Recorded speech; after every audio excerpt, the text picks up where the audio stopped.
currently standing on top of an artificial man-made mountain. To find out why it's here, all you need to do is come along with me.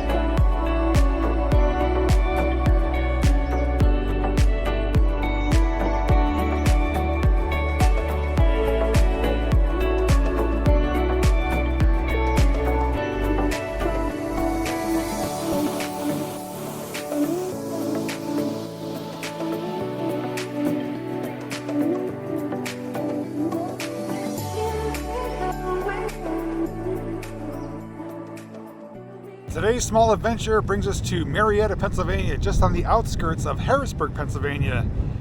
And I'm here today because I was invited by Matt to visit a place that he's been to multiple times before. He's very familiar with it.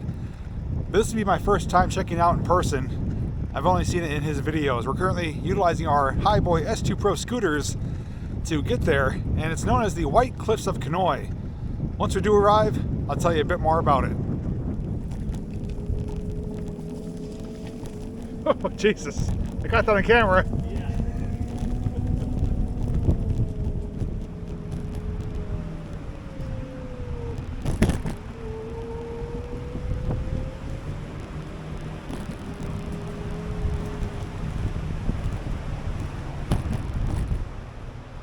Made a little pit stop here because just up here, which we just passed under, is known as the Shocks Mill Bridge. This is a active train bridge operated by Norfolk Southern, originally built by the PRR, Pennsylvania Railroad, and this body of water that we see here is the Susquehanna River. Just wanted to give you some quick views of it while we're here, because it's a really prominent structure and gives you some great views of the river itself. And at any given time, trains do pass on top of it there.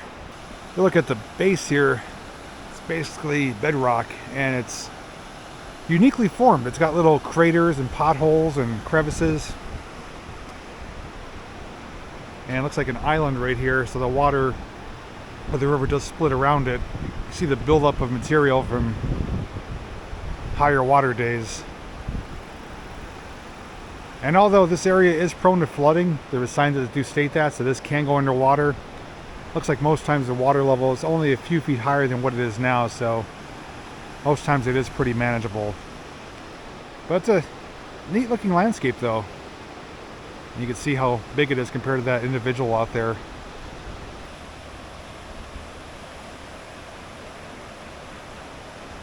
I was listening to Matt doing his segment, and of course his channel will be linked down below. He did state this was built in 1905. Approximately 2,200 feet in length. And the surprising thing I heard is that obviously this river is popular with rafters and kayakers, and he said it's been known that people have lost their lives here because these rapids at certain times can be downright treacherous, and inexperienced kayakers or rafters have lost their lives here from being overturned and getting sucked down into the undertow. And that's unfortunate to hear, and I guess you can kind of see why, because in between each of the arches the water is kind of getting, you know, shot through, and depending how deep it is, if you do get sucked under, it could just kind of spin you around and keep you beneath the surface. So with how wide it is, I mean, there's multiple ways of going through it, and you'd have to kind of hope that you take the right course or right path. Otherwise, you could be in some trouble.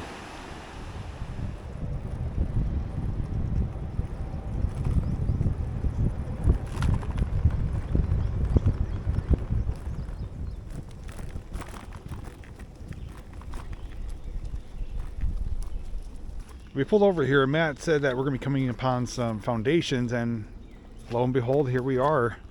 Oh yeah, it's actually pretty deep. There's actually a few of them along here. This is a former rail line. It's now a rail trail. And this is part of, or in relation to where we're going, the White Cliffs of Kenoi. Not certain if there's houses or buildings related to the business, but regardless, they are still here. Signs from the past. It's also in a really nice area too. A little bit further away from the river, which is just down there, but we are continuing down in this direction. Keep out stop quarry now under guard watch. There's no guards, but it is heavily posted. It's guarded. Yeah, there's. You're right. There are some guards in there. Some nasty vultures. What we're looking at though is the property of the quarry. There's actually a building back there, and basically this whole area back here was part of a quarry, which I'm going to talk more about once we do arrive at the location of the cliffs. But yeah, there's a little gathering of some vultures, probably looking for their next meal. Fortunately, can't get back there. Would love to be able to explore, especially when there's old buildings like that. They actually want to make sure no one's getting in. There's probably a half dozen locks here. Holy crap. Currently standing on top of what appears to be a room. There's like a basement beneath us. And right in front of us are some items hiding in plain sight. At first glance, you probably can't tell what it is, but we're going to get in there, navigate through the foliage, and get a closer look at it, because these are something that are rather interesting. Filling our way through. So now that we're in here, get a better sense as to what this is. These are old blast furnaces, and these look really awesome. Almost appears to be a house, like with the windows up there as well. I can see narrow gauge rail coming through as structural support. Combination of brick, stone, steel, concrete. Wow. And these are right here, like I said, hiding just feet from the outside there. Yeah, I almost didn't know where, trying to remember where they were as we rode by on the bikes. You can't even see anything.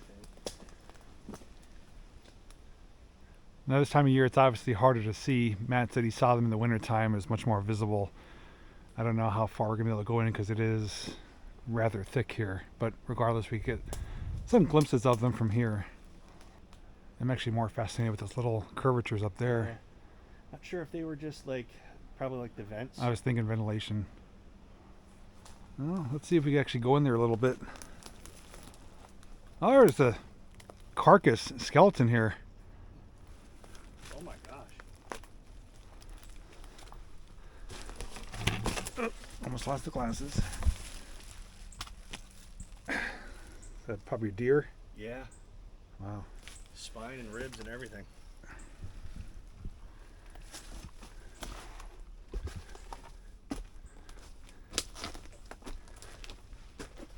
Wow. Yeah, we're actually inside of it now. There's where we just were. So inside, it's almost like a giant stack or chimney. And there's the back side of those vents, what I'm calling windows. And it's almost a complete circle, more like an oval shape, made out of stone. Out of brick.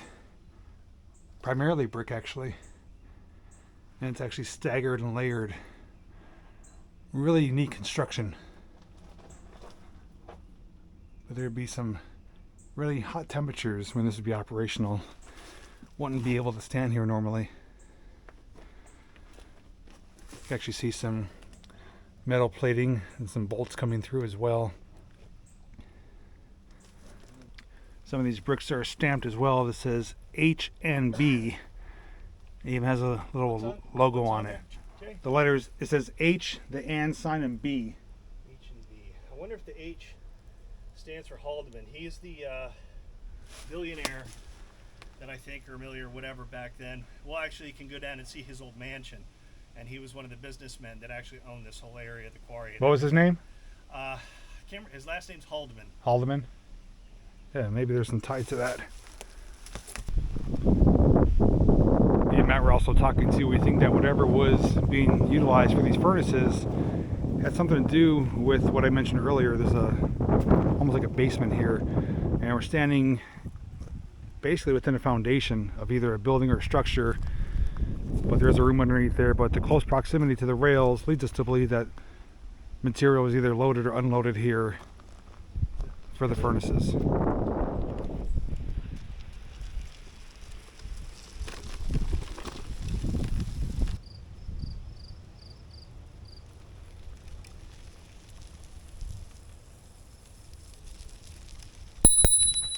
Well, we've arrived here at what is known as the White Cliffs of Kenoi.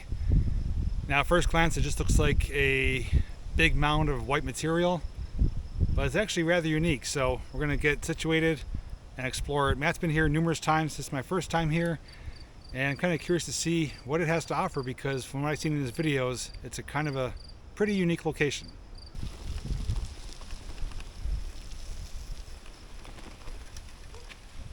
Ha!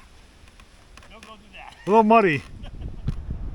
We arrived at our destination, known as the White Cliffs of Kenoi.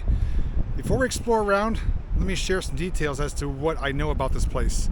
So at first glance, it appears it's just a big white mountain or cliff. This is formed from a quarry that operated or started in the mid 1800s, basically just back there. Up in the woods, there's some structures and a quarry reservoir, which is off limits, but this is open to the public. And what they did is they mined or quarried limestone and dolomite. They crushed it down and burned it, and farms and businesses used it for various reasons.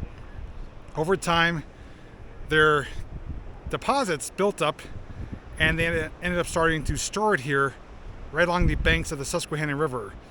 And now it formed nearly 30-foot high cliffs of this white material, which is crushed limestone and dolomite. And it's been here ever since. And initially, or a while back, it was off limits as private property, but that changed hands, and now it's open to the public, and you can come here and explore it. There are some various metal items that are sticking out, cables and other things. There's also some crevices that go through it, and it goes right down along the bank of the Susquehanna River. So we're going to walk around, check it out, explore it, and have a little bit of fun here on these unique white cliffs. This offers a really breathtaking view of the Susquehanna. We saw it earlier near the train bridge, but up here it's basically unobstructed. Don't go too far. It's pretty much a straight drop off. And this is all like I said, limestone waste. Yeah. And it's slowly eroded after the years. So at any given time, all this has just been slowly sliding off into the river. Yeah, it's not solid material. It is basically crushed material, as we said. It's powdery, so it's not very stable. And looking out too, Matt made mention of it, and looks like we can confirm. It looks like there was a dam here at one time, like maybe a coffer dam that stretches across the river towards that island. And a lot of people have heard of the Susquehanna River, and if you haven't seen it, well, it's a fairly large river. It's one of the more substantial rivers in Pennsylvania, and across, from side to side, a few hundred yards at least. But I think we could also make our way down to the bottom and get a sense looking up as to how it looks from kind of the river's edge. The best way to see would be from the river, like a kayak or something. So Matt said, let's try to get down by the river. We'll see what the easiest path is. First thing we come across is probably the least easiest. So I'm like, hey, that looks kind of fun. Let's go this way. It's like 7 tubs without the water. Pretty much. But this time I'm not going to go down on my butt. I'm going to try to keep on my 2 feet here. Definitely a pathway here, so it's pretty packed down. So I think it's going to be rather safe, despite how it looks. Yeah, it's actually not that bad. Oh yeah, it's a little slick. Yeah, so it's really packed down to the point it's slick.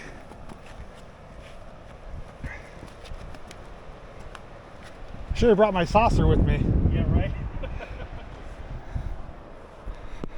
Yeah, thankfully he's filming. I almost went down. It's more slick than you would realize. Wow.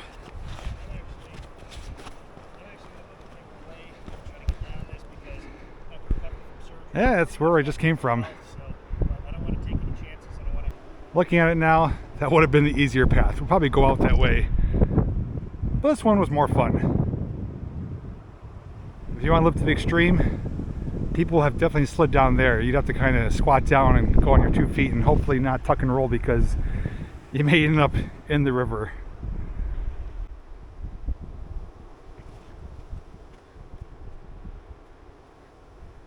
Slow and steady, old man. Yep.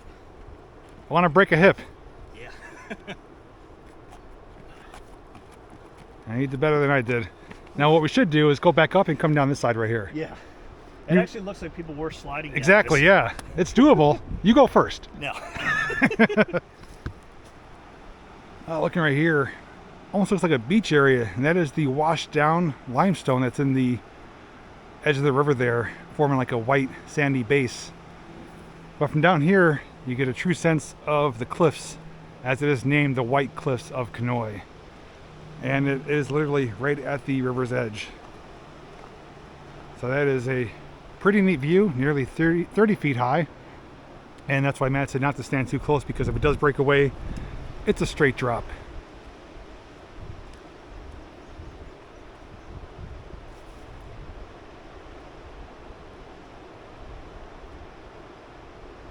I said this almost resembles like another planet with how white and barren it is. Nothing's able to grow on it because of the material. So nature is not going to reclaim this. The only thing it's going to do is slowly erode it away. And most likely, back in the day when this was first formed, it was probably much closer to the edge of the water than it is now. So the river, at higher river levels, does erode away the bottom. Rain, snow, and weathering does eat away at the cliffside, so it does get transformed over time. And if you were to come every few years or even a decade later, it would probably look considerably different than what you may remember it as. Certain parts may look altered because of the natural weathering and erosion. It is neat down here though. As I explained earlier, the stuff is basically just working its way right into the river. That is a mixture of the limestone and dolomite, dirt, and gravel. But it does make for a unique looking landscape, to say the least. And there it is. Good sense of scale with Matt standing in front of it, fumbling with his camera. Do I want this shot? That angle?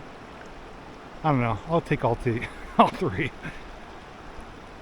Matt, don't be mad that I threw that in there. It was too funny not to. With the flow of the water going this way as well, the material is basically just getting washed along the shoreline there, down at least probably 20, 30 feet, if not further. And it's all coming from here.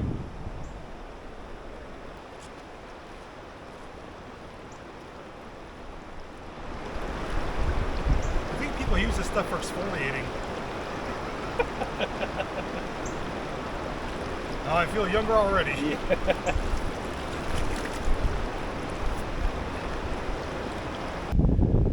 Well, I guess I was incorrect. There is one lone tree growing out of this. That's got to have some pretty strong roots to survive here.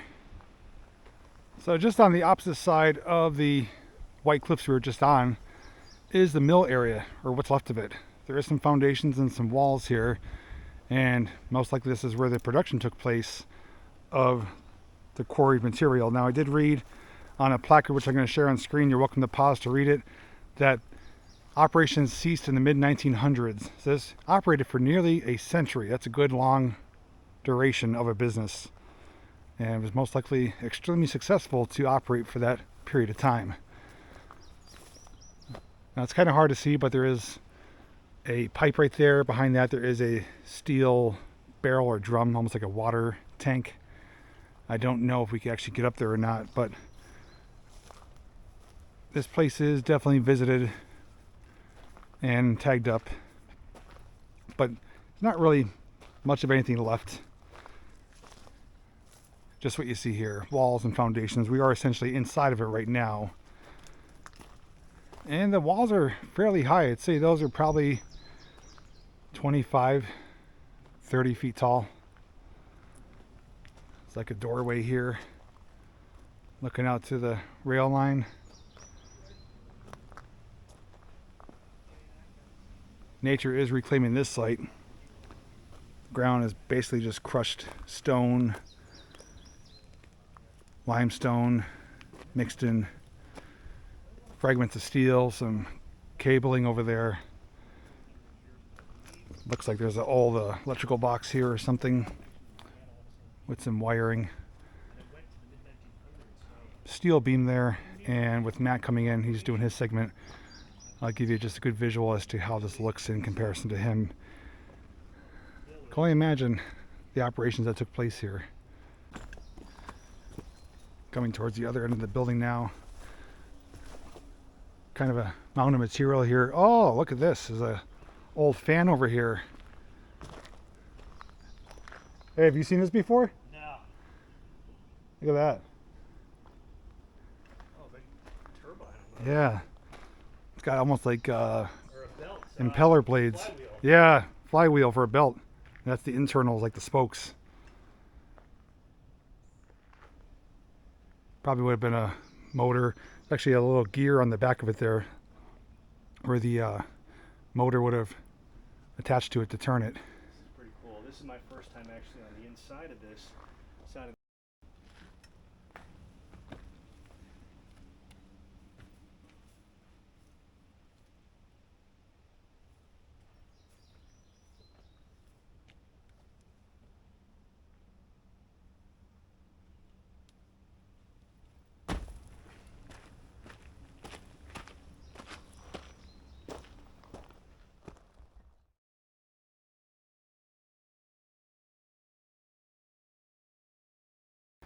Just came from down that way, and you can tell we're still on the general property because of the material we're walking on. It is all the crushed stone and rubble. Yeah, there's a edge there. And up here, there's more walls, foundations, various discarded items.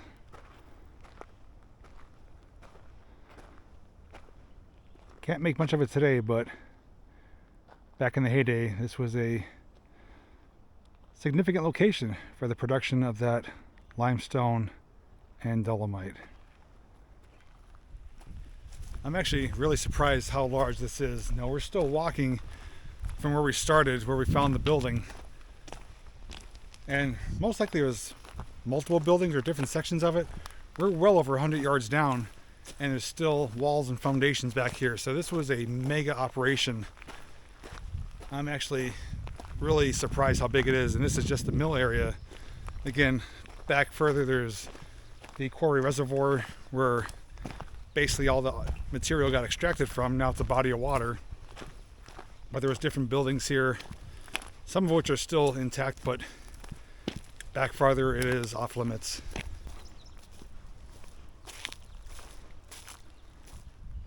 Much further down the line, and there's still more here to see. Right in front of us are these giant concrete arches, which, depending on how you look at it, could be almost like a tunnel, like a passage through. But to me, it looks like supports for something that would have been on top, like a platform. And there's actually another set of them behind it. And you can see just how big they are. If you guys have any ideas what you think this would be used for, whether it's a support for something on top or for passing through, share your thoughts down below. I don't know if we could get back there, but there is graffiti, so someone's been back there. And that's how big it is with Matt walking through. So now it's even kind of more perplexing as to what this was.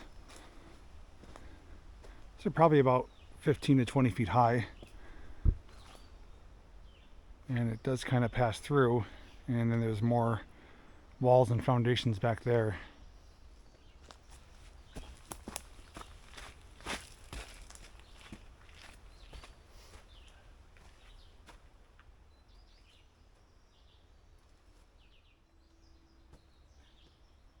Here's a shot, Matt.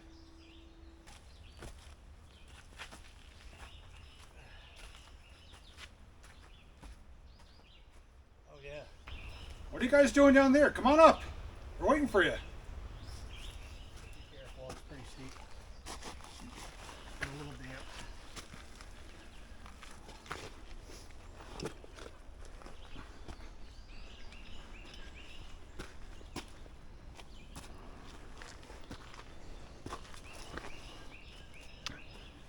So I wanted to come up on top of here because this will give us a better sense as to what this was, which may or may not help, but basically there's supports coming out which lead directly to the top of the wall here. So looking at this now, does it help us decipher what this was? There's anchor bolts up here or some rebar. This looks really strong and sturdy, so I'm not really concerned about it collapsing, but what do you think? Do you think something came across the top? That's the only way I can think, because you have some rebar there. So like there's a post over there. Every post, you got some rebar. Either some kind of, and like right to your right there's some more. Mm-hmm. The only thing that makes sense. This is heading directly to the river, so I'm thinking it was some kind of unloading station for stuff coming from the quarry across this, and they would dump it into some open hopper cars. Yeah, I have seen other structures where, for coal at least, where they went across the tracks, and there was like almost like a tipple of sorts, or they even had like a piece of machinery that would load into the cars or even unload. But my speculation is something did come across here, whether it was like a platform or some type of cars or equipment, but that's my best guess, especially with these supports right here that Matt's currently stepping on, that's leading directly to where we are. And it's just various, there's like stuff everywhere you look. It's like a little seek and find type of location.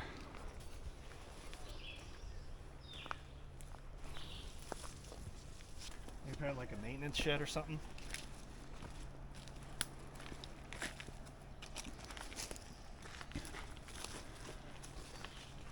We have a twisting of the vines growing around here.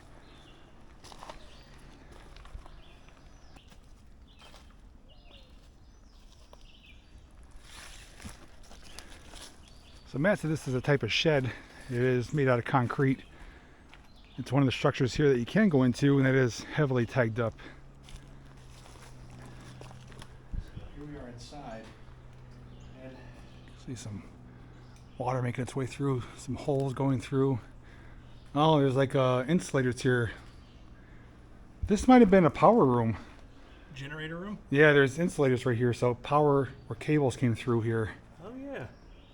And all these holes kind of line up on the inside with the I wonder bracketing. if they distributed power out to Yeah, this might be a power generation station.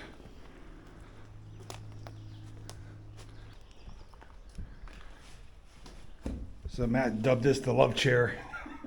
It's like it's well used. Yeah, so looking, yeah, you can see more of the holes there. Pretty certain it's like that conduit went through, or electrical wiring or cables. Yeah, it's wood, but this is metal.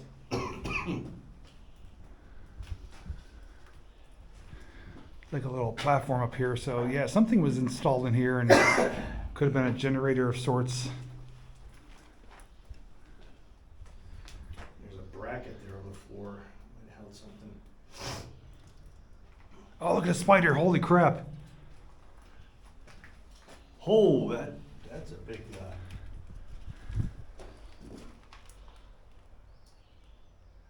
Wow. You want to pet it? Yeah.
are, back on the artificial man-made mountain known as the White Cliffs of Kenoi. Now the sun's finally coming out. Now, as mentioned, I have seen this location before. Matt's been here a bunch of times. I didn't realize what it was like until I actually got here for myself. And despite it just being a mound of material, it's not just this. As we saw, there's ruins from the mill, and there's a lot of things to see along the way. The train bridge, the river, more importantly, the views. It's breathtaking here. So if you're ever down this way, I will put actually right now I'll put an image on the screen as to where we parked, and you just basically travel the rail trail. It'll take you right to it. You can also find it on Google Maps. Just search the White Cliffs of Kenoi. But it was really easy to get here. The scooters did phenomenal bringing us here. There's only maybe a 10-minute ride at most. But I do want to thank Matt for inviting me out here. He was on kind of a little hiatus from work because of his surgery. He's going back to work soon. But he's like, hey, I got some free time. If you want to come down, I'd love to show you this place. And I took him up on his offer. And glad I was able to bring you along as well. So if you have any questions, feel free to leave them down below. I will post a link to the website that I got some information from regarding this location. And to see more adventures like this one, check the other link for the playlist down below. Otherwise, thanks for watching and for coming along for this adventure. Until next time, I'll see you in the next video.